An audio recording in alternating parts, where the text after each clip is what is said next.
Level Up Your English, Level Up Your Life, English listening practice podcast on real life situations to help you learn naturally and improve in all areas of life.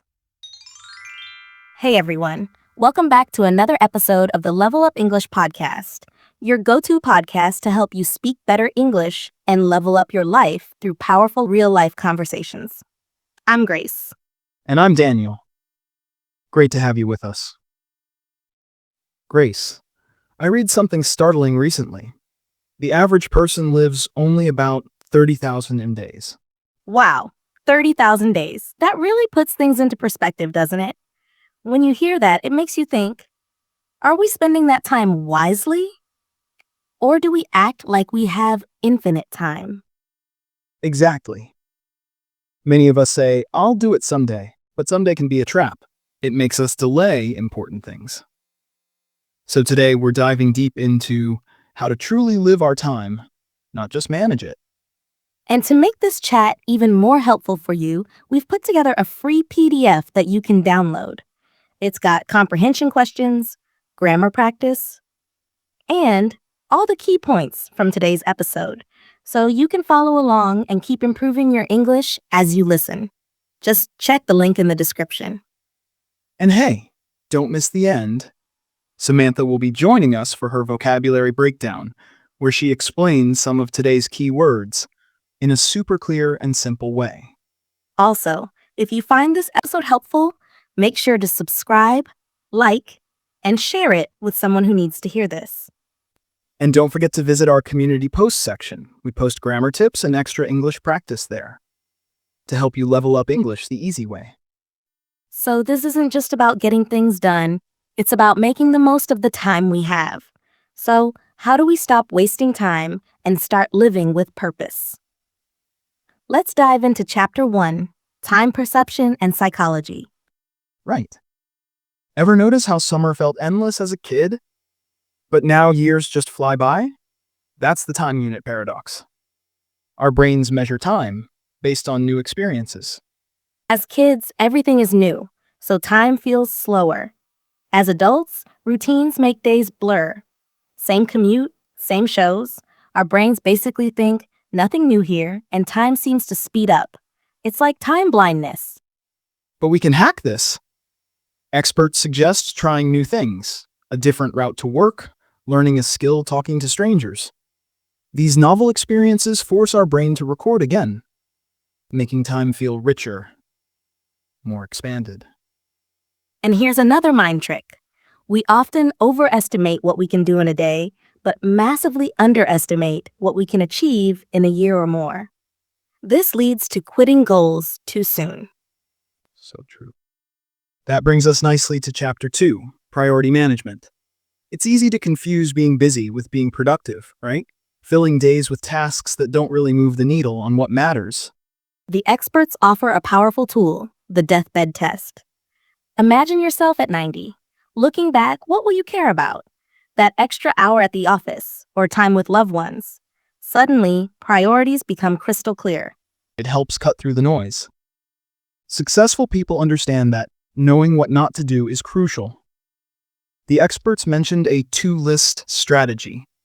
List everything you want to do, circle the top 3, and actively avoid the rest. Be ruthless. Ruthless elimination of the non-essential. Because distractions, social media, busy work, constantly steal our focus from those real priorities. It's like compound interest for life choices. Small, daily investments in the right things multiply over time. Speaking of investments, let's talk about relationships in Chapter 3, Relationship Dynamics. The experts compare them to bank accounts. I love that analogy. Every interaction is a deposit or a withdrawal. A genuine compliment? Deposit. Being constantly late or only reaching out when you need something? Withdrawal. And you can't keep making withdrawals without deposits. It's not about grand gestures, but small, consistent daily actions. A quick text, remembering details, being there during tough times. These small deposits matter most. Here's something counterintuitive from the experts. Shared suffering often builds stronger bonds than shared pleasure. Getting through challenges together deepens connection. Also, don't ignore your weak ties, those casual acquaintances. They often bridge us to new opportunities and ideas, while our close friends' strong ties provide comfort. Both are important. Chapter 4 moves to career and purpose. The best opportunities are often just outside our comfort zone, the adjacent possible. Staying too comfortable is how careers stagnate. A big mistake mentioned is optimizing for money too early. Especially in your 20s and 30s, the experts advise optimizing for learning. New skills are like lottery tickets for the future. Money follows knowledge. Forget the career ladder. Think jungle gym. Move sideways, diagonally, maybe even backwards sometimes. Each move builds a unique skill set that makes you valuable. Comfort can be career quicksand. And that feeling when you're avoiding a task? Productive procrastination. Channel that avoidance energy into learning something else you're interested in. It might reveal your true passion. Now for Chapter 5, Health and Vitality. This is huge. Health isn't just about lifespan, it's a life force multiplier. Everything else improves or suffers based on our health. Absolutely. 8 energized hours are way better than 12 draining ones. And sleep? It's not optional. It's a superpower for your brain. Poor sleep impacts decision-making massively. The experts highlight we're often two different people. Morning you makes plans, evening you has to execute. Don't let morning you set evening you up for failure. And think small. Micro workouts, quick push-ups, short walks, stretches add up. Movement creates mental clarity. Stuck on a problem? Move your body. Let's move to Chapter 6, Learning and Growth. Want to learn faster? Teach it. The teacher effect forces deeper understanding. Don't wait until you're an expert. Struggling makes you a relatable teacher. Another learning hack, read biographies. You get a lifetime of lessons in hours. And embrace deliberate amateurism. Stay strategically bad at some things to keep your brain flexible. Constraints aren't bad. Limited time or resources force creativity. And knowing when to quit strategically isn't failure. It's making space for better opportunities. Chapter 7 tackles emotional intelligence. Did you know the chemicals for an emotion like anger or fear only last about 90 seconds? After that, you're choosing to hold on to it. Wow. So while you can't control the first wave, you control the second. Yeah. Emotional regulation is key. People trust those who stay calm under pressure. And vulnerability? Used strategically, it builds deeper trust than always appearing perfect. But avoid difficult conversations, and emotional debt builds up. Express gratitude too. Don't leave it unsaid. On to Chapter Financial Wisdom. Money's real value is buying back your time, freedom. But often, making more money leads to lifestyle inflation. Bigger house, fancier car, more time spent maintaining them. It's a treadmill. Think about time affluence. Would you prefer earning more working crazy hours or a bit less with much more free time? Calculate your true hourly rate, including sacrifices.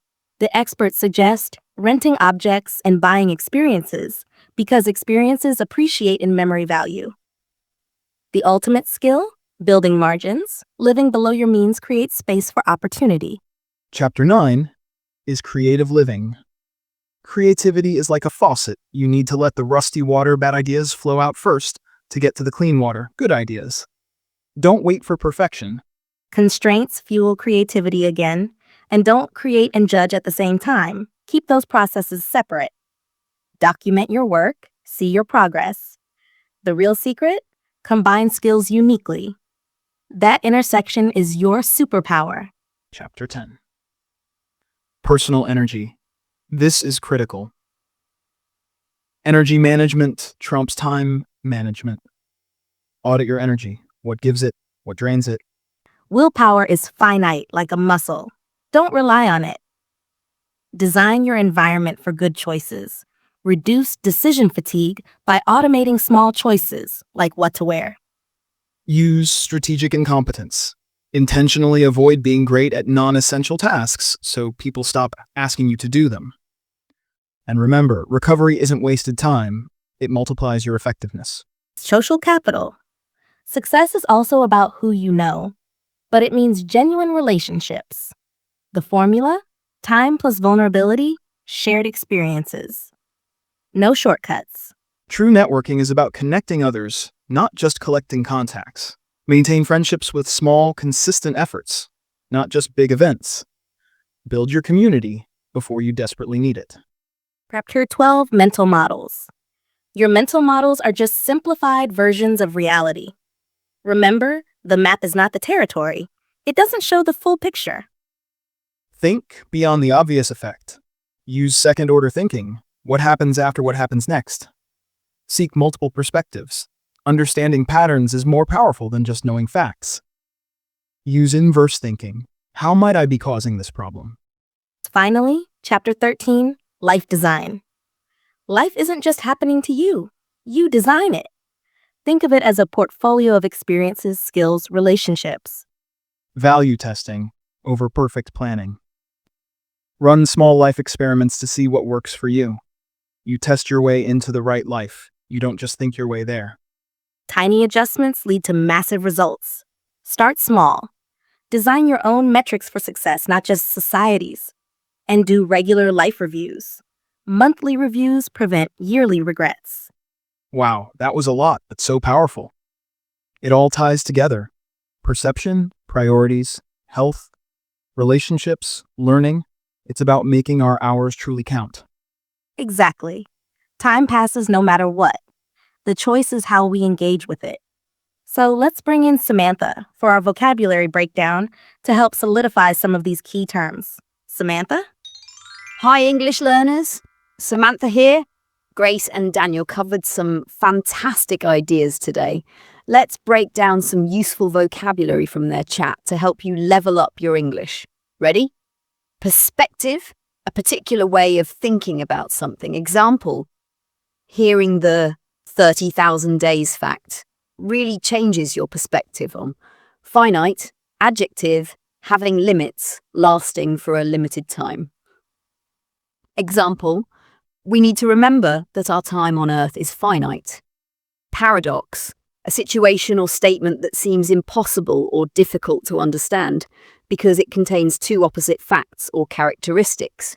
Example, the time unit paradox explains why time feels faster as we age. Ruthless, showing no pity or compassion for others, strict or determined. Example, you need to be ruthless in cutting out tasks that don't align with your main goals. Counterintuitive, opposite to what you would expect or what seems obvious. Example, it's counterintuitive, but facing challenges together can strengthen relationships more than just having fun. Adjacent, next to or adjoining something else. Example, the adjacent possible refers to the new opportunities just outside your current skills or knowledge. Optimize, to make something as good or effective as possible. Example, early in your career, it's often better to optimize for learning rather than just salary. Vitality. Vitality, the state of being strong and active, like energy. Example, good health is essential for maintaining vitality throughout life. Multiplier, something that increases a quantity or effect. Example, health acts as a life force multiplier, improving all other areas. Vulnerability, the quality of being easily hurt or attacked, showing emotional openness. Example, showing strategic vulnerability can actually build trust in relationships. There you go. Try using a couple of these words this week. Practice is key. Back to you, Grace and Daniel. Excellent stuff, Samantha. Thank you. Remember, life isn't about finding more hours, but making the hours you have truly meaningful. Don't feel overwhelmed. Just pick one idea that resonated with you today. Maybe it's trying a new experience, doing the deathbed test, making small relationship deposits, or starting a micro workout. Start small, test it out, make it yours. The best time to start living more fully isn't someday. It's right now. If you found this episode helpful, please give it a thumbs up, subscribe to Level Up English for more content like this, and maybe share it with a friend who might need this perspective. And hey, our lovely listeners, don't stop your progress here. Feeling overwhelmed with too much to learn? Discover how to focus on what truly matters so you can level up your English and grow in life without the stress. Click on this video now or explore more on our channel to keep leveling up your English.